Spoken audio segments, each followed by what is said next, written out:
નમસ્કાર દર્શક મિત્રો, ધ લોકસત્તા શોમાં આપનું સ્વાગત છે। ડોનાલ્ડ ટ્રમ્પ ફરી એકવાર ચર્ચાના કેન્દ્રમાં છે અને આ વખતે નિશાન પર છે ચીનના રાષ્ટ્રપતિ શી જિનપિંગની કેબિનેટ। ટ્રમ્પ અને શી જિનપિંગે દક્ષિણ કોરિયાના બુસાનમાં મુલાકાત કરી હતી, જેને ટ્રમ્પે ખૂબ સફળ ગણાવી અને ટેરિફ ઘટાડવાની જાહેરાત પણ કરી। વ્હાઇટ હાઉસ ખાતે રિપબ્લિકન સેનેટરો સાથેની મુલાકાતમાં ટ્રમ્પે શી જિનપિંગ સાથેની બેઠકનો એક આશ્ચર્યજનક અનુભવ શેર કર્યો। ટ્રમ્પે જણાવ્યું કે શી જિનપિંગ સાથે આવેલા અધિકારીઓ એટલા ડરેલા હતા કે તેઓ સંપૂર્ણપણે મૌન રહ્યા અને તેમને જવાબ આપવાની મંજૂરી પણ નહોતી।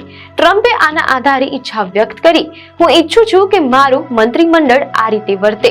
અમેરિકાના રાષ્ટ્રપતિ ડોનાલ્ડ ટ્રમ્પ ક્યારે અને ક્યાં શું કહેશે તેની આગાહી કરવી હંમેશા અશક્ય રહી છે અને તાજેતરમાં તેમણે ચીનના રાષ્ટ્રપતિ શી જિનપિંગ અને તેમની કેબિનેટ વિશે એવી ટિપ્પણી કરી છે જેણે આંતરરાષ્ટ્રીય સ્તરે રાજકીય ચર્ચા જગાવી છે।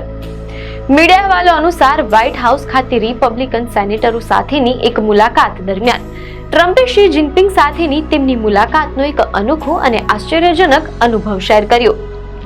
ટ્રમ્પે શી જિનપિંગ જેવા મંત્રીમંડળની ઈચ્છા વ્યક્ત કરી હતી જે સંપૂર્ણપણે મૌન રહેતું હોય અને ડરતું હોય। આ નિવેદન માત્ર એક મજાક નહોતું, પરંતુ ચીનના શાસન પ્રત્યેનો તેમનો દ્રષ્ટિકોણ અને પોતાની કેબિનેટ પાસેથી અપેક્ષા શું છે તે સ્પષ્ટ કરે છે। ટ્રમ્પે વ્હાઇટ હાઉસમાં સેનેટરો સાથે વાતચીત કરતી વખતે ચીની રાષ્ટ્રપતિ શી જિનપિંગની સાથે આવેલા અધિકારીઓ વિશેના પોતાના અનુભવો વિસ્તારથી શેર કર્યા। ટ્રમ્પે સૌપ્રથમ શી જિનપિંગની પ્રશંસા કરતા તેમને એક મજબૂત માણસ અને શાણો માણસ ગણાવ્યા।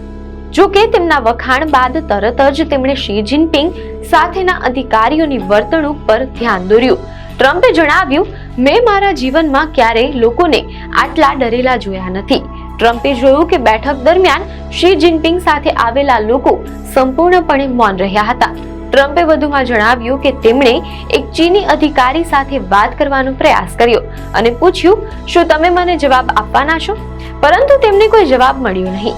ટ્રમ્પે દાવો કર્યો કે રાષ્ટ્રપતિ શી જિનપિંગે તેમને જવાબ આપવાની મંજૂરી આપી નહીં। પોતાના આ અસામાન્ય અનુભવના આધારે ડોનાલ્ડ ટ્રમ્પે પોતાના મંત્રીમંડળ કેબિનેટ વિશેની ઈચ્છા વ્યક્ત કરી। તેમણે કહ્યું, હું ઈચ્છું છું કે મારું મંત્રીમંડળ આ રીતે વર્તે। આ ટિપ્પણીના માધ્યમથી ટ્રમ્પે સંકેત આપ્યો કે તેઓ પોતાના ટોચના અધિકારીઓ પાસેથી સંપૂર્ણ વફાદારીની અપેક્ષા રાખે છે, જે સરમુખત્યારશાહી શાસનની શૈલી જેવું છે। મીડિયા અહેવાલો અનુસાર ટ્રમ્પે ખાસ કરીને ઉપરાષ્ટ્રપતિ જેડી વેન્સને ઉદ્દેશીને પૂછ્યું, તમે આ રીતે કેમ વર્તતા નથી? મીડિયા અહેવાલો અનુસાર વિશ્લેષકો માને છે કે ટ્રમ્પની આ ટિપ્પણી અમેરિકન લોકશાહીના મૂલ્યોથી વિપરીત છે, જ્યાં કેબિનેટના સભ્યો પાસે રાષ્ટ્રપતિને સ્વતંત્ર સલાહ આપવાનો અને નીતિઓ પર ખુલ્લી ચર્ચા કરવાનો અધિકાર હોય છે। ટ્રમ્પ અને ચીનના રાષ્ટ્રપતિ શી જિનપિંગ વચ્ચેની આ તાજેતરની મુલાકાત દક્ષિણ કોરિયાના બુસાનમાં થઈ હતી। ટ્રમ્પે આ બેઠકને ખૂબ જ સફળ ગણાવી હતી। મીડિયા અહેવાલો અનુસાર ટ્રમ્પે દાવો કર્યો હતો કે આ મુલાકાત બાદ તે ચીન પરના ટેરિફ ઘટાડશે। આ નિર્ણયના કારણોમાં ટ્રમ્પે જણાવ્યું કે યુએસ ફેન્ટાનાઇલ બનાવવા માટે વપરાતા રસાયણોના વેચાણ પર ચીન પર લાદવામાં આવેલા 20% ટેરિફને ઘટાડીને 10% કરશે। બદલામાં બેઇજિંગે દુર્લભ પૃથ્વી ધાતુઓ રેર અર્થ મેટલ્સની નિકાસની મંજૂરી આપવા અને યુએસ પાસેથી સોયાબીન ખરીદવા માટે સંમતિ આપી હતી। ટ્રમ્પના જણાવ્યા અનુસાર આનાથી ચીન પરનું કુલ સંયુક્ત ટેરિફ દર 57%થી ઘટીને 47% થશે।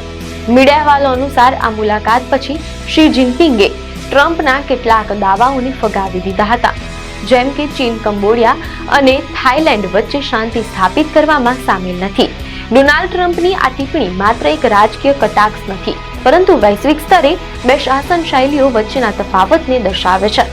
એક તરફ અમેરિકન લોકશાહી છે, જ્યાં કેબિનેટ ચર્ચા કરી શકે છે, બીજી તરફ ચીનની સત્તાવાદી શાસન વ્યવસ્થા છે, જ્યાં ટોચના નેતાનો નિર્ણય અંતિમ હોય છે। ટ્રમ્પની ઈચ્છા કે તેમનું મંત્રીમંડળ શી જિનપિંગના અધિકારીઓની જેમ રહે, આ પ્રકારના નિવેદનો ખાસ કરીને યુએસના રાષ્ટ્રપતિ તરફથી અમેરિકન રાજકારણ અને આંતરરાષ્ટ્રીય સંબંધોમાં સતત ચર્ચાનો વિષય બને છે। આમ ડોનાલ્ડ ટ્રમ્પની આ ટિપ્પણી બે વિપરીત શાસન શૈલીઓ, અમેરિકન લોકશાહી અને ચીનની સત્તાવાદી વ્યવસ્થા વચ્ચેનો તફાવત દર્શાવે છે। વૈશ્વિક વેપાર અને ટેરિફના નિર્ણયો વચ્ચે ટ્રમ્પનું આ નિવેદન અમેરિકન રાજકારણ અને વિશ્વ મંચ પર સત્તા અને સ્વતંત્રતાના વિષય પર એક મોટી ચર્ચા જગાવે છે. આપને માહિતી સારી લાગી હોય તો વિડીયોને લાઈક અને શેર કરજો, ચેનલને સબસ્ક્રાઇબ કરજો.